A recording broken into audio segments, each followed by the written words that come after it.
my dear students, welcome to Pradis Institute of Education. I, your Ritika Soni ma'am, will going to teach you accounts today, ठीक है? And of course in the series of CBSE board, यहाँ पे हम कर रहे हैं आपके 10th और 12th board exam की तैयारी. So let's see what we are going to learn in today's class. What is our today's class topic? ठीक है? तो today we are going to discuss about realization account, ठीक है? And this will be your part 3. आप सबको तो पता है कि हम लोगों ने dissolution chapter start किया था. इसके part 1 में हमने इसके concepts के बारे में देखा था कि what are the main concepts of the dissolution. After that हमने इसकी general based जो questions थे concepts के बारे में और ज़्यादा discussion किया, छोटी छोटी चीज़ों के बारे में discussion किया, reserves, provision, liabilities होंगी तो हम क्या उसका accounting treatment करेंगे, ठीक है? अब आज की क्लास में कुछ और general entry based question करेंगे. Along with it, realization account का preparation देखेंगे कि how to prepare realization account. All right? ठीक है? So तैयार हैं सब? चलो. So let's get started. Before it, an important thing. अगर आप प्राडिस एजुकेशन का पेड सब्सक्रिप्शन परचेज करना चाहते हैं तो क्लास केजी से लेके क्लास 10th तक it is available only just ₹9,999.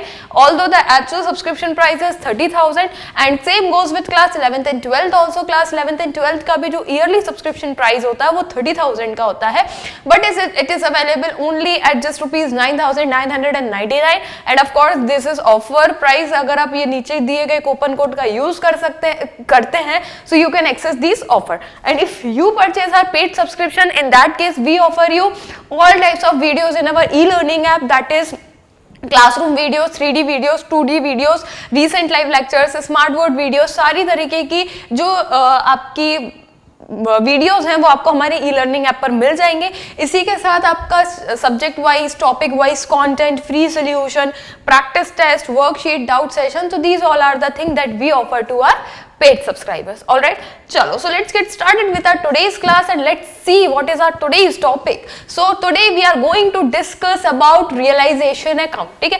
First of all, before starting with realization account, we'll discuss some journal entry based question, ठीक है?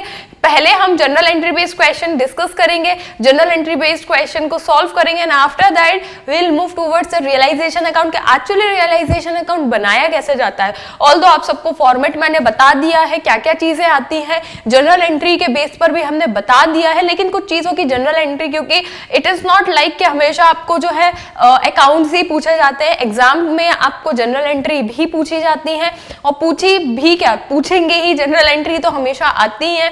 बच्चों को ये लगता है कि चलो जनरल एंट्री तो 11th का पार्ट है, अब क्या करना है जनरल एंट्री पढ़ के, मेन अकाउंट्स बनाते हैं. उनको अकाउंट्स बनाने आ जाता है, उनको अकाउंट्स में जो है ट्रीटमेंट देना आ जाता है, ट्रांजैक्शंस देना आ जाता है, बट उनको जनरल एंट्री में गड़बड़ी हो जाती है कैलकुलेशंस में, ठीक है? तो चलो जनरल एंट्री के कुछ क्वेश्चंस करेंगे and after that we will start with realization account. Okay, so for today we are going to discuss this question, ठीक है? पहला क्वेश्चन ये है. Now let's read the question, ठीक है? 1 by 1 हमको सारे जो 5 यहाँ पे पॉइंट्स दिए हैं, इन 5 पॉइंट्स का सारे 5 पॉइंट्स का आपको क्या बनाना है, जनरल एंट्रीज पास करनी है, ठीक है? चलो, so first of all what it is written, pass the necessary journal entries for the following transaction on the dissolution of the firm of partners A and B after various assets other than cash and outside liability have been transferred to realization account. So what it is written here, that it is written कि you need to pass necessary general entries for what, for dissolution of firm, of whom firm, A and B, ठीक है?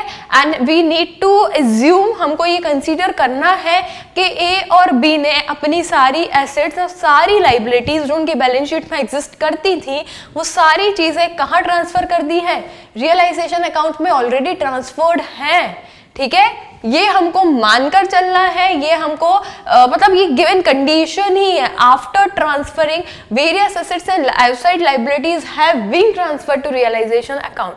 हमको ये मानना है कि realisation account में सब कुछ ट्रांसफर हो चुका है. अब नीचे दिए गए 5 पॉइंट का आपको क्या करना है, जनरल एंट्रीज पास करनी है, ठीक है? चलो, तो पहला जनरल एंट्री देखते हैं. A took 50% of the stock at a discount of 20%. Remaining stock was sold at profit of ₹30% on cost. Book value of stock given in the balance sheet before dissolution was 4 lakh. So the thing is कि stock की book value balance sheet में 4 लाख थी, उसमें से 50% stock किसने ले लिया, ए ने ले लिया, that is whom, that is partner, ठीक है, पार्टनर ने ले लिया 50% stock and that too on 20% discount, 20% discount पर दिया, और बचा हुआ दैट मींस रिमेनिंग 50% जो स्टॉक है वो मार्केट में सेल कर दिया गया है, किस पर, 30% प्रॉफिट ऑन कॉस्ट पर। Now you need to pass necessary journal entry, ठीक है, तो चलो हम नेसेसरी जनरल एंट्री भाई पास कर लेते हैं, ठीक है, फॉर्मेट बना लेते हैं, फॉर्मेट में करेंगे।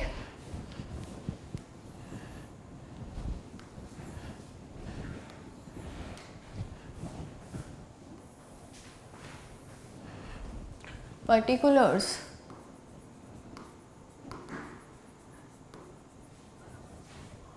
डेबिट एंड क्रेडिट, ठीक है। चलो तो पहली चीज क्या लिखी हुई है, किस किसने ले लिया है, ए ने ले लिया है और मार्केट में सेल कर लिया है। ए ने ले लिया है तो ये तो हमारा पार्टनर है, तो हमारे पास तो पार्टनर का कैपिटल अकाउंट है, in that case journal entry क्या आ जाएगी, as capital account debit, bank account debit, बाकी का तो हमने मार्केट में कैश में बेचा है, बैंक अकाउंट या कैश अकाउंट डेबिट टू, क्योंकि हमने सारा कुछ रियलाइजेशन में ट्रांसफर कर दिया है इसलिए हम डायरेक्टली टू रियलाइजेशन अकाउंट लिखेंगे, ठीक है। ये आपकी हो गई पहली जनरल एंट्री, ठीक है, अभी अमाउंट नहीं है, ठीक है, लेकिन जनरल एंट्री यही जाएगी क्योंकि आधा स्टॉक ए ने ले लिया, आधा मार्केट में सेल कर लिया, मार्केट और हमारा स्टॉक कहाँ ट्रांसफर कर दिया था, रियलाइजेशन में ट्रांसफर कर दिया था, ठीक है, रियलाइजेशन के डेबिट में किया, तो अब ट्रांसफर कर दिया है, रिलीज हो गया तो डेबिट का क्रेडिट हो जाएगा, ठीक है। अब चलो इसका अमाउंट देख लेते हैं। स्टॉक कितना था, स्टॉक आपका था कुछ 4 लाख, ठीक है। अब ए ने कितना लिया, ए ने 50% लिया ऑफ 4 लाख, ठीक है, that too on 20% discount, 20% discount पर, ऑन 20% डिस्काउंट, ठीक है। चलो तो देखते हैं 50% ऑफ 4 लाख, 50% ऑफ 4 लाख तो सीधा सीधा 2 लाख हो जाएगा, ठीक है, 2 लाख हो गया, मतलब 2 लाख ले लिया, 2 लाख भी किस पर लिया है, 20% डिस्काउंट पे, तो 20% ऑफ 2 लाख, 20% ऑफ 2 लाख कितना हो जाएगा बेटा, 10 हो जाएगा 60,000, तो कितने पे लिया, ये डिस्काउंटेड प्राइस है, ये क्या है, ये डिस्काउंट कैलकुलेट किया, 20% डिस्काउंट पे लिया, तो 60, ओके नॉट, चलिए इट इज 40 नॉट 60, 40,000, ठीक है।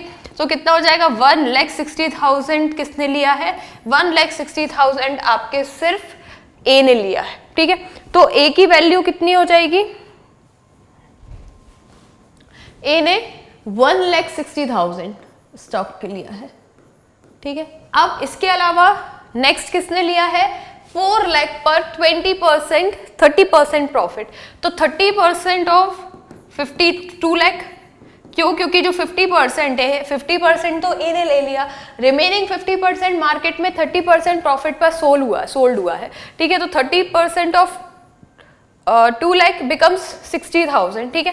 तो 2 लाख तो उसकी ऑलरेडी प्राइस थी ही, प्रॉफिट 60,000 का हो गया, तो 2,60,000 पर आपको मार्केट में कैश प्राइस मिली है, ठीक है, तो 2,60,000, so the total will B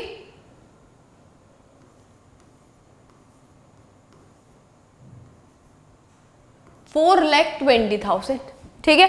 realisation में कितना अमाउंट आएगा, 4,20,000, clear. Next question next point देखते हैं। नेक्स्ट पॉइंट क्या लिखा हुआ है, debtors of 2,64,000, provision for doubtful debt 24,000, 48,000 off the book डेप्ट proved bad.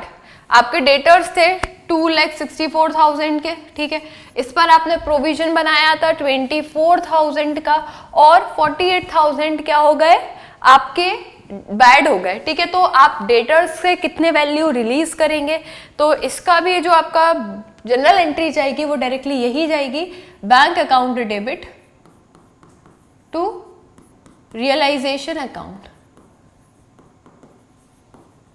Bank account debit to realization account, ठीक है, ये आपकी रहेगी जनरल एंट्री। अब the amount is the important thing कि अमाउंट कितना रहेगा। अब आपके डेटर्स कितने हैं, 2,64,000 के तो डेटर्स हैं, और इसमें से बैड डेट कितने हैं, मतलब कितने आपको पेमेंट नहीं करेंगे, 48,000 नहीं करेंगे।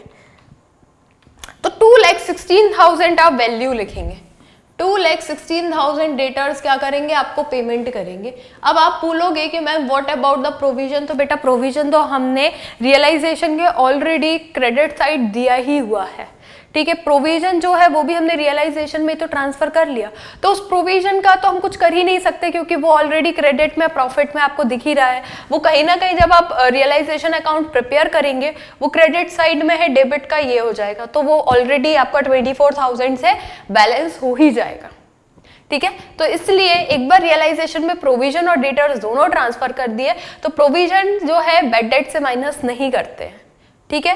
क्यों, क्योंकि वो आपने कहाँ ट्रांसफर कर दिया है, फिर आपको उसको भी कैसे, जो आपके प्रोविजन है उसको रियलाइजेशन से उसको भी आपको वहां से हटाना पड़ेगा अगर आप उसमें कंसीडर करते हैं, ठीक है। नेक्स्ट पॉइंट देखो, building book value 5 lakh sold for ₹8 lakh through the broker who charge 2% commission. आपकी जो बिल्डिंग थी, बिल्डिंग की वैल्यू थी 5 लाख, उसको 8 लाख पर मार्केट में बेचा और वो भी 2% कमीशन से, ठीक है, 2% कमीशन। तो 2% ऑफ 8 लाख देख लेते हैं।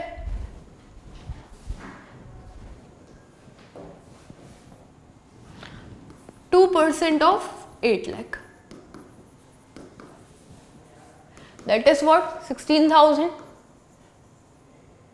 यस 16,000। तो 8 लाख तो आपको जो है बैंक में कितना मिला है, बैंक में आपको कितना मिला है, 8 लाख, लेकिन इस 8 लाख का आपको क्या करना है, माइनस कमीशन भी तो करना है। 8 लाख में से आपको कमीशन माइनस करना है, कितना करना है, 16,000 कमीशन माइनस करना है। तो आपका अमाउंट कितना बचेगा देख लेते हैं।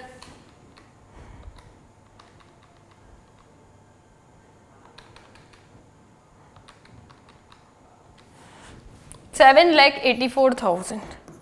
तो आपको कितना मिलेगा, एक्चुअली आपके बैंक में कितना आएगा, 7,84,000। Bank account debit to realization account,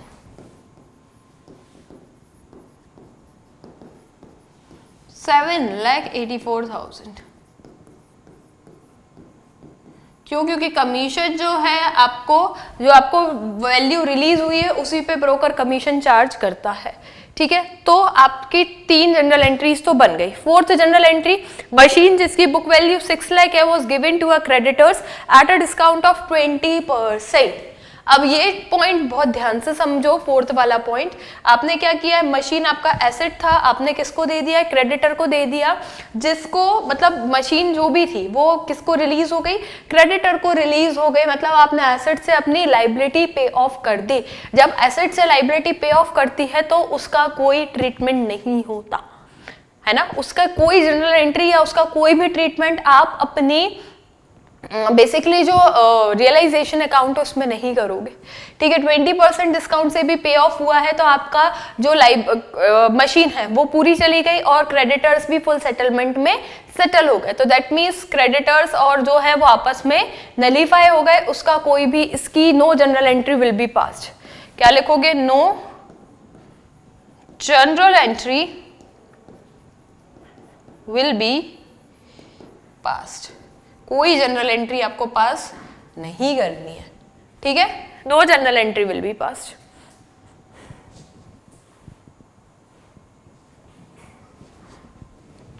next question, next point, investment book value 40,000 release at 150%। जो बुक वैल्यू थी वो रिलीज हुई है 150% पर, ठीक है, 150% ऑफ 40,000। तो इसका ट्रीटमेंट देख लेते हैं। 150% ऑफ 40,000, 150 मल्टीप्लाई बाय 40,000 अपॉन 100,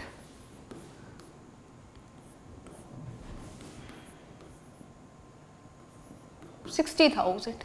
तो योर आंसर विल बी 60,000। 60,000 में रिलीज हुई है। क्या हुआ है रिलीज, इन्वेस्टमेंट, तो again bank account debit to realization. अब आप लोग गलती क्या करते हो कि नीचे इन्वेस्टमेंट लिख देते हो। इन्वेस्टमेंट क्यों लिखना जब क्वेश्चन में गिवन है कि आपने क्या किया है, आपने सारा कुछ रियलाइजेशन में ट्रांसफर कर दिया है। एंड द थिंग इज यहाँ पे कुछ लोग क्या करेंगे, यहाँ पे 60,000 जो निकला अभी आपके दिमाग में पता, मुझे पता है क्या क्वेश्चन आ रहा होगा कि जब इन्वेस्टमेंट है, इन्वेस्टमेंट की बुक वैल्यू 40,000 है, उसको रिलीज 150% पर किया गया है। तो आप क्या करोगे, आप इसका जो 60,000 है, ठीक है, उसकी जो बुक वैल्यू है 40,000, तो आप 60,000 समझोगे प्रॉफिट पे रिलीज किया है, 40,000 तो उसकी बुक वैल्यू थी ही, और आप इसको 1 लाख से जो है उसका पास कर दोगे, एंट्री पास कर दोगे, and this will be wrong. ध्यान से पढ़ो, क्वेश्चन में बेटा ये नहीं लिखा है प्रॉफिट वर्ड, कहीं यूज नहीं हुआ है, ठीक है। क्या लिखा है, इन्वेस्टमेंट जो भी थी, ठीक है, इन्वेस्टमेंट क्या थी, इन्वेस्टमेंट जो भी थी, इन्वेस्टमेंट जिसकी बुक वैल्यू 40% थी, उसको रियलाइज्ड किया है, उसको रिलीज किया है 150% से, ठीक है, ना कि 150% प्रॉफिट पर। अब आप अगर ये वाला क्वेश्चन देखोगे यहाँ पे फर्स्ट पॉइंट, तो इसमें क्लियरली लिखा है प्रॉफिट ऑफ 30% या डिस्काउंट ऑफ 20%। तो डिस्काउंट प्रॉफिट का मतलब है बुक वैल्यू तो मिली ही है, उसके साथ 30% ऊपर मिल गया, और डिस्काउंट का मतलब है कि बुक वैल्यू तो है ही, उससे 20% कम वैल्यू, ठीक है। तो उस केस में आप प्लस या माइनस करोगे, प्रॉफिट और लॉस लिखा होना चाहिए, लेकिन यहाँ पे क्या लिखा है, इन्वेस्टमेंट जिसकी बुक वैल्यू 40,000 थी, उसको रिलीज किया गया है 150% पे। तो 150% पे रिलीज किया, तो 150% of 40,000, that will be your answer, simple, ठीक है। तो यहाँ पे ये गड़बड़ी मत करना, ये आपकी जाएंगी सारी जनरल एंट्रीज। अब द थिंग इज कि यहाँ पे एक चीज आपको क्वेश्चन में ये सब सारा कुछ bank realization, bank realization, bank realization, तीनों एंट्रीज जो है सेम ही जा रही हैं। तो यहाँ पे नरेशन लिखना इंपॉर्टेंट है, अगर आप नरेशन लिखोगे तो ज्यादा अच्छे से समझ में आएगा, ठीक है। जैसे कि अगर मैं इसका नरेशन लिखती हूँ तो क्या नरेशन होगा इसका, क्वेश्चन में देखो, इन्वेस्टमेंट रिलीज्ड, इन्वेस्टमेंट रिलीज्ड, ठीक है। तो इसको अगर आप जनरल एंट्री देखोगे तो आपको समझ में नहीं आएगा। नेक्स्ट, फोर्थ की हमने जनरल एंट्री पास की नहीं है, थर्ड की building released, building released. Next,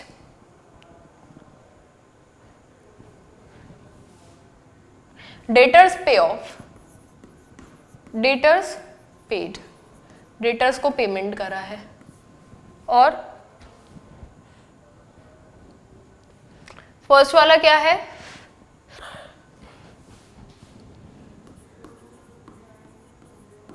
stock released and took by A.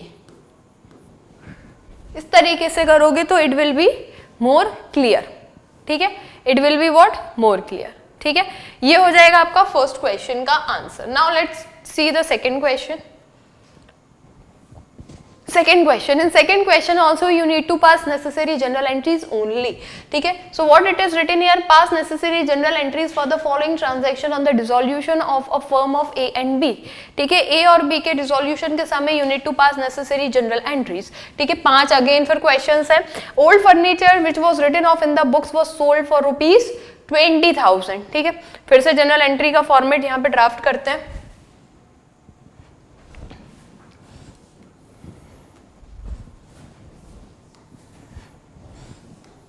Next question के लिए भी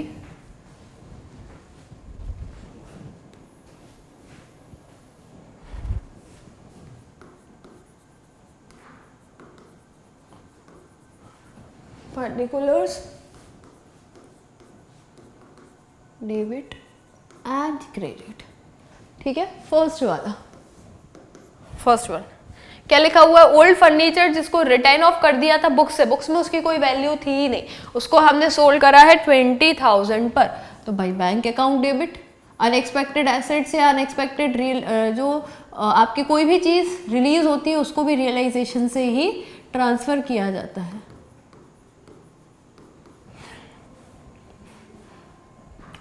old furniture sold,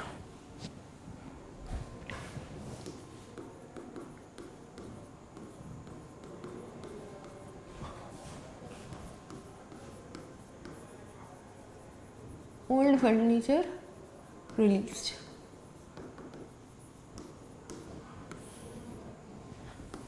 Second, Z, an old customer whose account for 10,000 was written off as bad debt in the previous year paid 70%.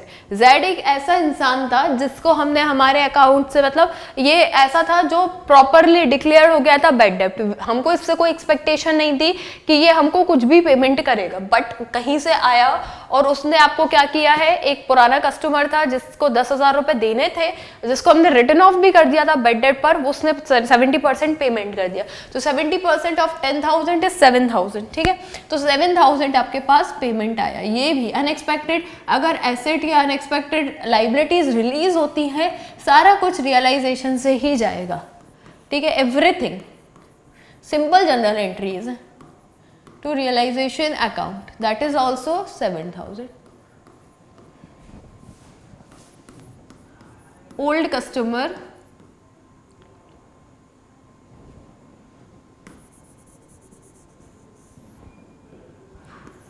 old bad debt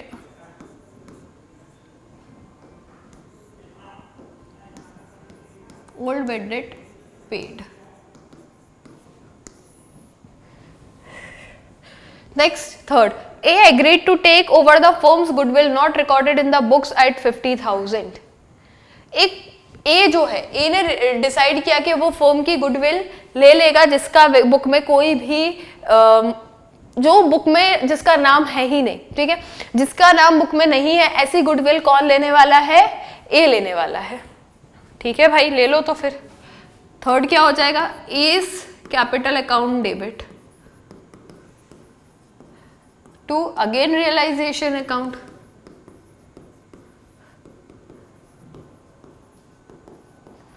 that is what, 50,000.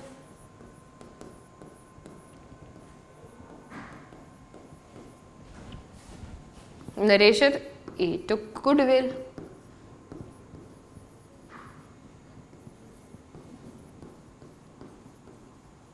A ने goodwill ले ली. ठीक है. Next, fourth, there was an old computer which has been written off from the book. It was estimated to release rupees 5,000. It was taken by B, a partner at that time. Estimated price less 30%. That means के एक old computer था, ठीक है, जिसको हमने हमारे account से, हमारी बुक्स से राइट ऑफ कर दिया था. ठीक है, उसकी एक्सपेक्टेशन थी 5,000 रिलीज होने की. हमने एक्सपेक्ट किया था कि कुछ नहीं तो बहुत से बहुत 5,000 रुपए तो मिल ही जाएंगे इस कंप्यूटर पर. ठीक है, उसको बी ने ले लिया, वो भी 30% लेस पर. ठीक है, तो 30% ऑफ 5,000, 30% ऑफ 5,000 करोगे तो 30% लेस लिखा है. ध्यान रखना, 30% लेस लिखा है. 5 3 जा 15, 1500 माइनस करेंगे तो दैट इज 3,500. 3,500 पे बी ने ले लिया. 3,500 वैल्यू रिलीज हुई है. किसने लिया है, बी ने लिया है. तो बी का कैपिटल अकाउंट डेबिट कर देंगे. बीस capital account debit to again realization account, to realization account. That is what, 3,500 only. In the narration, B took old computer, old written off computer. इसको proper लिखोगे तो old written off computer. B ने पुराना written of computer ले लिया. ठीक है, ये हो जाएगी आपकी fourth journal entry. Fifth, investment जिसकी कॉस्टिंग 20,000 थी, being 1,000 shares has been written off from the book. These investment shares are valued at the rate 15 rupees each and divided among the partners in their profit sharing ratio. अब इस चीज को ध्यान से समझना, इस वाले पॉइंट को, कि आपने कभी तो किसी के शेयर खरीदे होंगे, आपके फर्म ने किसी के शेयर, किसी कंपनी के शेयर खरीदे होंगे, और उस समय जब खरीदे थे तो उसकी जो कॉस्ट प्राइस थी, आपने कितना पेमेंट किया था, 20,000 रुपए दिए थे. दैट मीन्स आपने 1,000 शेयर्स खरीदे होंगे. ठीक है, 1,000 शेयर्स खरीदे होंगे. वी कैन से दैट कि आपने 1000 शेयर्स खरीदे होंगे 20 पर प्राइस पे, ठीक है, तभी जाके आपने क्या किया, उसको 20,000 आपने उसको पे किया। लेकिन उसकी करंट वैल्यू उस समय जब खरीदे होंगे तो हो सकता है इंटू 20 था, तो आपको क्या मिला होगा, 20,000 मिला होगा, but the current price is 15, ठीक है, अभी के डेट में करंट प्राइस कितनी है, 15, तो 1000 जब आप इसको पे करेंगे या जब आप इसको बेचेंगे तो आपको 15,000 ही मिलेंगे, 20,000 नहीं मिलेंगे, ये चीज समझने की बात है, ठीक है। फिर से पढ़ो, ध्यान से समझो तो आपको आएगा समझ में। क्या लिखा हुआ है, इन्वेस्टमेंट कॉस्टिंग 20,000 का आपने इन्वेस्टमेंट किया था, क्या किया था, बीइंग 1000 शेयर्स आपने किसी के खरीदे थे जब आपने उसको 20,000 में खरीदा था, ठीक है, had been written off from the book से उनको हटा दिया गया, दैट मींस रियलाइजेशन पे ट्रांसफर कर दिया गया है। दिस इन्वेस्टमेंट मतलब इन शेयर्स की आज की value eight the rate 15 each है, आज के डेट में इस शेयर की प्राइस कितनी है, एक शेयर की प्राइस 15 रुपए है। अब उसको क्या किया, उसको सेल कर दिया, उसको जो इन्वेस्टमेंट था उसको बेच दिया है, और जो भी वैल्यू रिलीज हुई है उसको दोनों पार्टनर्स ने क्या कर लिया है, इक्वली डिस्ट्रीब्यूट कर लिया है, equally distribute that means in their P&L ratio, alright. तो अब क्या था, 20,000 और 1000 शेयर्स खरीदे तो मे बी क्या प्राइस 20 ही रही होगी। अब प्राइस तो फ्लक्चुएट होती है ना, शेयर्स की प्राइस तो फिक्स नहीं रहती, तो आज की डेट में 1000 शेयर्स 15 रुपए ईच के जो प्राइस होगी वो कितनी होगी, 15,000 ही होगी, ठीक है, 15,000 इज द प्राइस। तो P&L रेशियो यहाँ पे कहीं दिया नहीं है, तो हम क्या एज्यूम करेंगे, partners are going to divide it into their what, partners are going to divide it on their equal, ठीक है, इक्वल हम इसको कंसीडर करेंगे, alright. So the general entry will B A is capital account debit, B is capital account debit to realization account.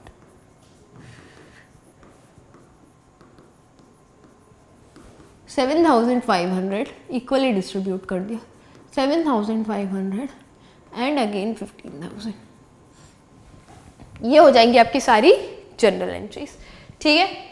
Clear this question, चलो now let's move to the next question. ये भी general entry based question है, इससे पहले हम ये वाला question solve करते हैं, ठीक है।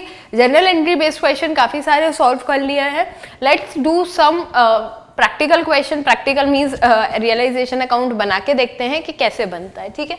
चलो मिक्स क्वेश्चन करते जाएंगे, इज इट नॉट लाइक के सिर्फ प्रैक्टिकल मतलब रियलाइजेशन या पार्टनर्स कैपिटल अकाउंट ही प्रिपेयर करेंगे या जनरल एंट्रीज ही पास करेंगे, we will do the mix questions, ठीक है। तो ये वाला जो क्वेश्चन है प्रीवियस जनरल एंट्री वाला जो छूटा है ये नेक्स्ट क्लास में कर लेंगे, आज एक रियलाइजेशन अकाउंट वाला क्वेश्चन और सॉल्व करके देखते हैं।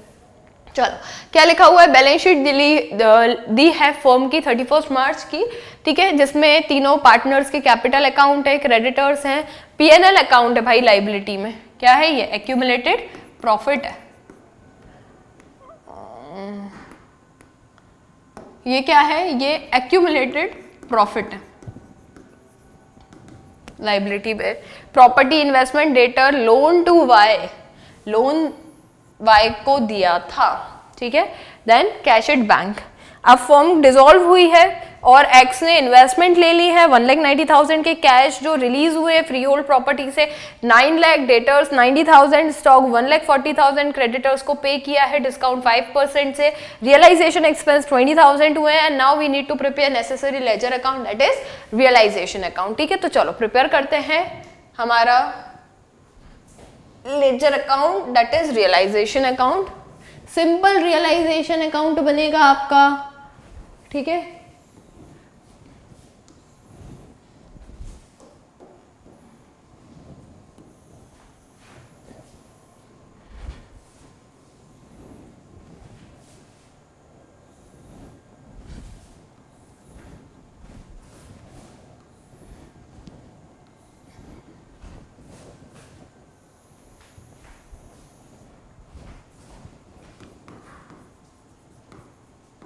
particulars amount particulars amount credit debit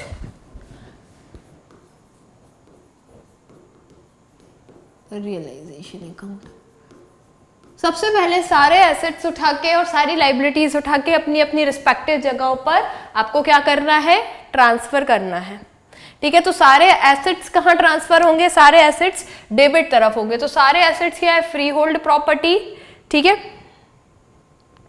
to free hold property,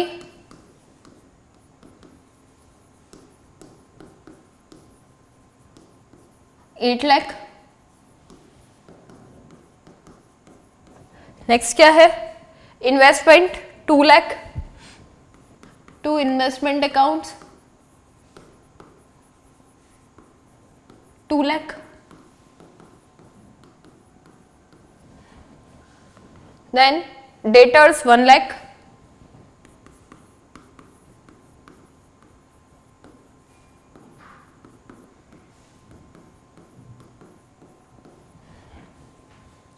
stock 1,50,000,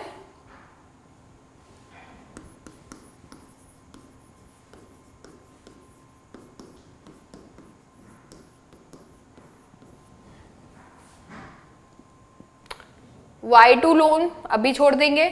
cash, cash को क्या करना है, कैश ट्रांसफर होता है क्या, मैंने आपको बताया था सारी चीजें ट्रांसफर हो जाती हैं except fictitious assets, cash and bank balance. Am I right. और जो लोन होता है ये भी रियलाइजेशन में ट्रांसफर नहीं होता। ठीक है, इसका भी क्या होता है, सेपरेट ट्रीटमेंट होता है, बताया था हमने अभी कुछ ही समय पहले, कल या परसों की क्लास में हम लोगों ने क्या डिस्कशन किया था, इसके कंसेप्ट डिस्कस किए थे। तब मैंने आपको बताया था कि जो लोन है वो रियलाइजेशन में नहीं जाता, ना ही पार्टनर्स कैपिटल में जाता, इसका ट्रीटमेंट सेपरेट होता है। क्यों, क्योंकि सेक्शन 48 और सेक्शन 49 ऑफ पार्टनरशिप एक्ट 1932 को फॉलो करने के लिए। तो ये और ये दोनों चीजें नहीं होंगी ट्रांसफर, इनका सेपरेट लेजर अकाउंट बनेगा। ठीक है, चलो नेक्स्ट आते हैं आपकी लाइबिलिटी में। तो लाइबिलिटी में कैपिटल अकाउंट भी आपके रियलाइजेशन में नहीं होंगे, ना ही P&L अकाउंट होगा, ये पार्टनर्स के कैपिटल अकाउंट के क्रेडिट में जाएगा। दैट मींस सन्ड्री क्रेडिटर्स अकेला 2 लाख का ट्रांसफर होगा। क्या ट्रांसफर होगा, only 2 lakh bye sundry creditors, by creditors account, that's it. इतनी चीजें रियलाइजेशन में ट्रांसफर होंगी। क्या क्या नहीं किया, ये नहीं किया, ये नहीं किया, ये और ये नहीं किया, ये मतलब लोन नहीं किया, लोन टू पार्टनर नहीं किया, कैश नहीं किया, इसके बाद आपके P&L अकाउंट नहीं किया और ये सब चीजें नहीं की। ठीक है, इसको पार्टनर के कैपिटल से लेके जाएंगे।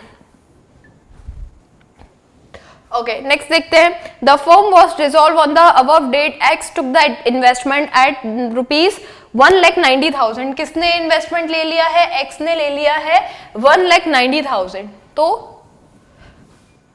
Bye X capital account, by X capital account कितने में लिया है, 1,90,000 में, 1,90,000 में किसने लिया है, एक्स ने लिया है। इन्वेस्टमेंट यहां से जा चुका है। और क्या क्या चीजें हैं, कैश रिलीज हुई है, free hold property, debtors, stock, इन सब से।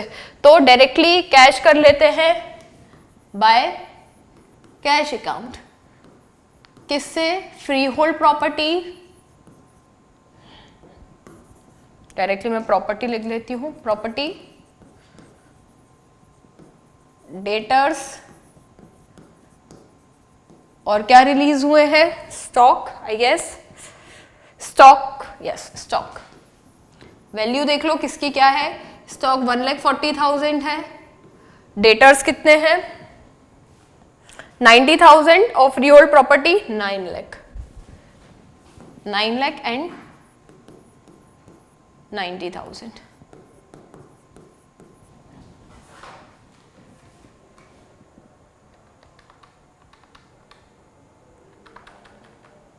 $9,90,000, 1,40,000, 11,30,000, 11,30,000 कैश रिलीज हुआ है भाई। ठीक है, सारी चीजें पे ऑफ हो गई, ये भी पे ऑफ हो गया। ठीक है, अब क्या बचा है, क्रेडिटर्स को पेमेंट किया है 5% किससे, डिस्काउंट पे, ठीक है, 5% डिस्काउंट क्रेडिटर्स, तो 5% ऑफ 2 लाख, 2 लाख का 5% कितना हो जाएगा 10,000, दैट मीन्स 1,90,000 पेमेंट किया है क्रेडिटर्स को टू कैश अकाउंट। पेमेंट होगा, मैंने आपको बताया था ना, पेमेंट होगा तो क्रॉस जाएगा, ठीक है, क्रेडिटर्स का पेमेंट हो गया है, ये मैंने ऊपर ब्रैकेट में लिख लिया क्रेडिटर्स।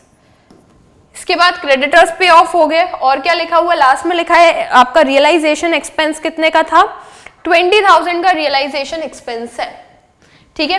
तो एक्सपेंस होता है तो रियलाइजेशन एक्सपेंस कहां जाता है, डेबिट में जाता है या क्रेडिट में जाता है, बताओ।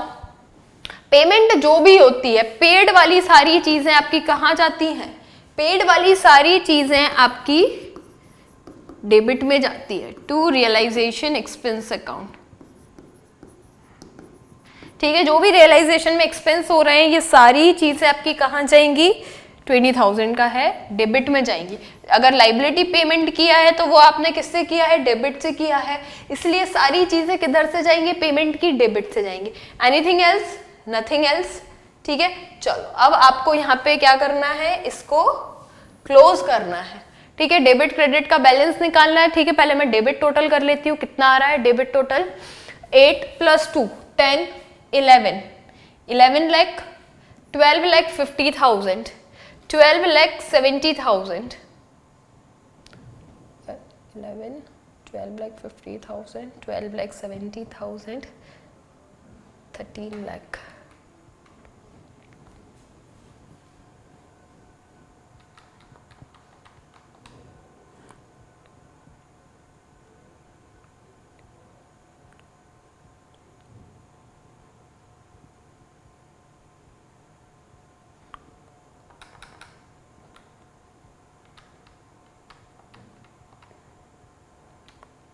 $14,60,000, इसका टोटल आ रहा है $14,60,000।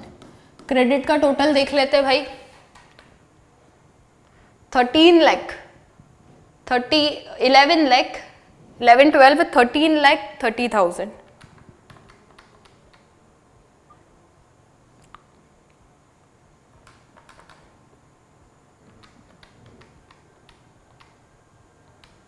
$15,20,000, तो बैलेंस वहां ज्यादा आ रहा है, ठीक है। आपका टोटल कितना आ रहा है, 15,20,000, क्रेडिट का बैलेंस ज्यादा है। प्रॉफिट हो गया भाई पार्टनर्स को, डेबिट में बैलेंस आ रहा है, पार्टनर्स कैपिटल अकाउंट,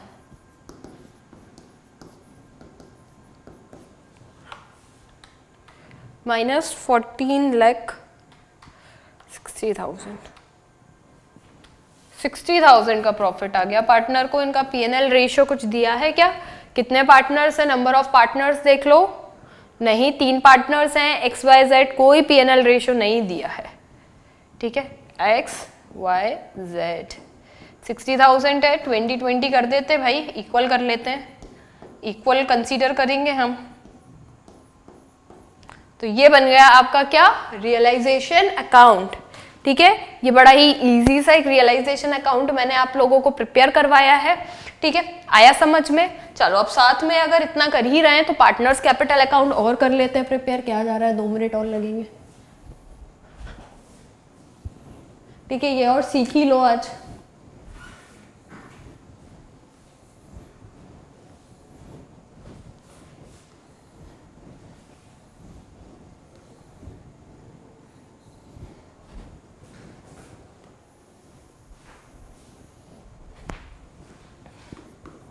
particulars,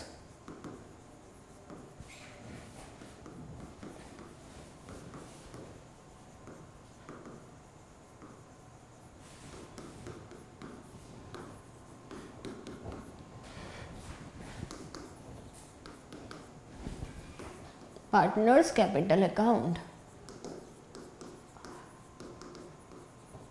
सबसे पहले बाय बैलेंस बॉट डाउन, इतना बैलेंस बॉट डाउन करना है, 5 लाख 5 लाख 3 लाख, 5 लाख 5 लाख 3 लाख, ठीक है। इसके बाद आपको रिवैल्यूएशन में भी प्रॉफिट हो गया, सॉरी रियलाइजेशन में भी प्रॉफिट हो गया था, बाय रियलाइजेशन अकाउंट कितना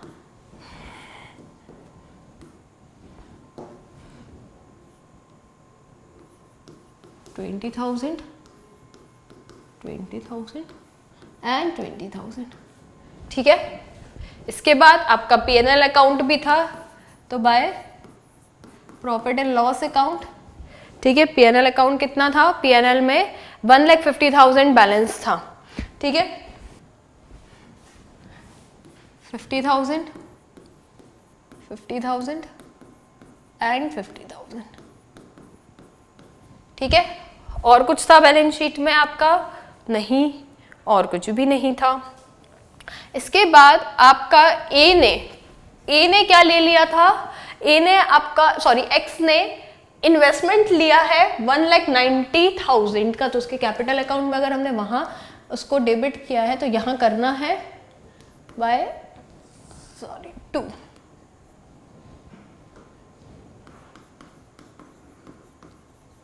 2 रियलाइजेशन अकाउंट। ठीक है, ये आपकी सारी चीजें हमने ट्रांसफर कर दी हैं। ठीक है, अब क्या करना है? अब कुछ नहीं करना है, बैलेंस निकाल लेते हैं और बाकी बैलेंस पे हो जाएगा उनका।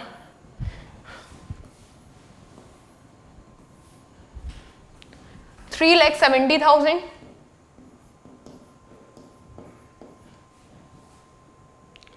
5,70,000, 5,70,000,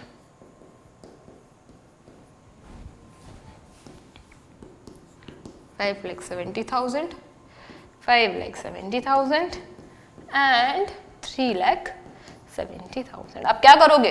क्या करते थे? To balance carry down? नहीं, टू बैंक अकाउंट, बस खत्म, टाटा बाय बाय, पेमेंट हो जाएगा।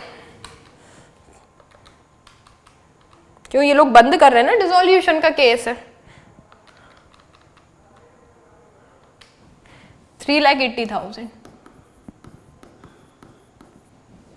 5,70,000, 5,70,000, सॉरी 3,70,000। ये हो गया पेमेंट, ये बन गया आपका पार्टनर्स कैपिटल अकाउंट। ठीक है, ये क्या बना दिया? पार्टनर्स कैपिटल बना दिया। बैंक क्यों लिखा? क्योंकि डिसोल्यूशन का केस है और यहाँ पे क्या हो रहा है? पेमेंट हो रहा है।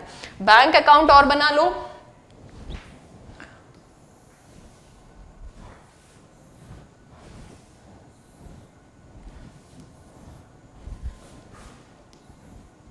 तीन अकाउंट मेनली बनते हैं, बैंक, रियलाइजेशन और पार्टनर्स कैपिटल।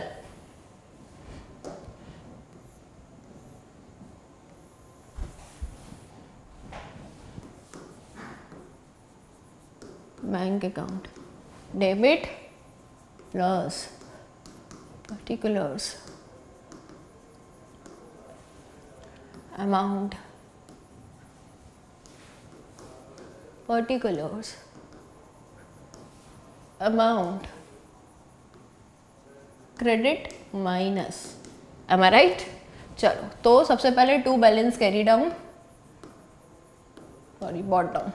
बैलेंस कितना था बैंक का? बैंक का बैलेंस था 3 लाख, 3 लाख बैंक का बैलेंस था। अब आपको रियलाइजेशन में बहुत सारा अमाउंट रिलीज हुआ है। ठीक है, कितना हुआ है? 11,30,000, 11,30,000 टू रियलाइजेशन अकाउंट। इसके बाद कैश में पेमेंट हुआ है, रियलाइजेशन एक्सपेंस ना लिखकर टू कैश अकाउंट ही लिखेंगे। क्यों? क्योंकि ये रियलाइजेशन एक्सपेंस कैश में पेमेंट हुआ है। ठीक है, तो पेमेंट के लिए क्या लिखना है? To by realisation account 2,10,000।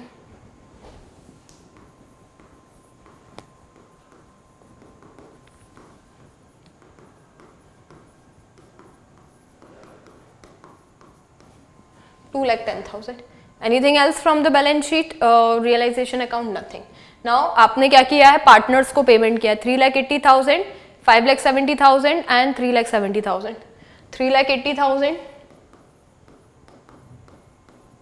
5,70,000 and 3,70,000.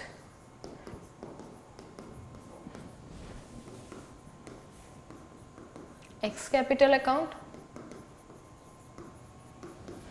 by Y's capital account and by Z's capital account. Payment हो गया. अब क्या करोगे, बैलेंस निकालोगे. बैलेंस में डेबिट क्रेडिट बैलेंस आएगा क्या, चेक करो, आना नहीं चाहिए.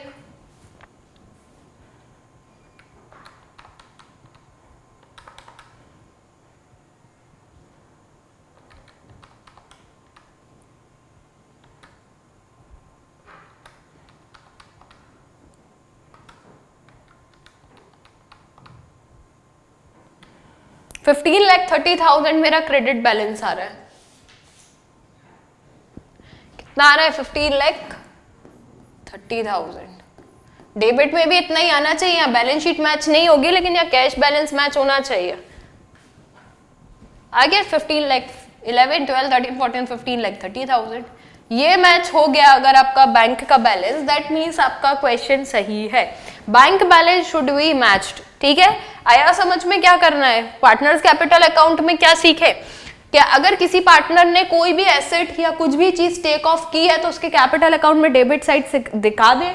क्यों, क्योंकि आपने यहाँ पे क्रेडिट साइड उसका कैपिटल अकाउंट को अगर यहाँ पे क्रेडिट किया तो यहाँ डेबिट होना, यहाँ पे भी उसका जो कैपिटल अकाउंट है डेबिट होना चाहिए. ठीक है, इसके बाद यहाँ बैलेंस कैरी डाउन नहीं होगा, पेमेंट हो जाएगा. डिसोल्यूशन का समय है, कैपिटल अकाउंट क्लोज हो रहा है. ठीक है, समझो डिसॉल्व हो रही है सारी चीजें. ठीक है, पीएनएल अकाउंट अगर कुछ भी एक्यूमुलेटेड प्रॉफिट है तो पार्टनर्स के कैपिटल अकाउंट में क्रेडिट हो जाएगा. रियलाइजेशन पे प्रॉफिट हुआ है, रियलाइजेशन पे प्रॉफिट हुआ है तो यहाँ आ जाएगा. रियलाइजेशन पे लॉस हुआ है तो डेबिट साइड आपको शो करना है. और जो भी पेमेंट हुआ है कैश अकाउंट में शो करोगे and it should be match. जितना कैश है उतना पेमेंट हो गया, सारा बैलेंस हो गया आपका, सारा यहाँ पे डिसोल्यूशन हो गया. ठीक है, चलो आज के लिए इतना ही. आज हमने काफी क्वेश्चन सीखे, काफी कुछ नया सीखा. नेक्स्ट क्लास में इससे थोड़े से अप लेवल के और अच्छे क्वेश्चंस हम नेक्स्ट क्लास में सॉल्व करेंगे. ठीक है, चलो तो now we are done for the day. And important thing, please subscribe our YouTube channel, press bell icon also so that कभी भी क्लासेस हो तो आपको उसके नोटिफिकेशन अपडेट्स मिल जाए. नेक्स्टली आप प्राइडिस एजुकेशन को फॉलो कर सकते हैं फेसबुक पे, इंस्टाग्राम पे, ट्विटर पे. ये हमारी वेबसाइट है. ठीक है, आप हमारी ई लर्निंग ऐप डाउनलोड कर सकते हैं गूगल प्ले स्टोर से, iOS स्टोर पर भी अवेलेबल है. And this is our contact number, you can contact on this number any time.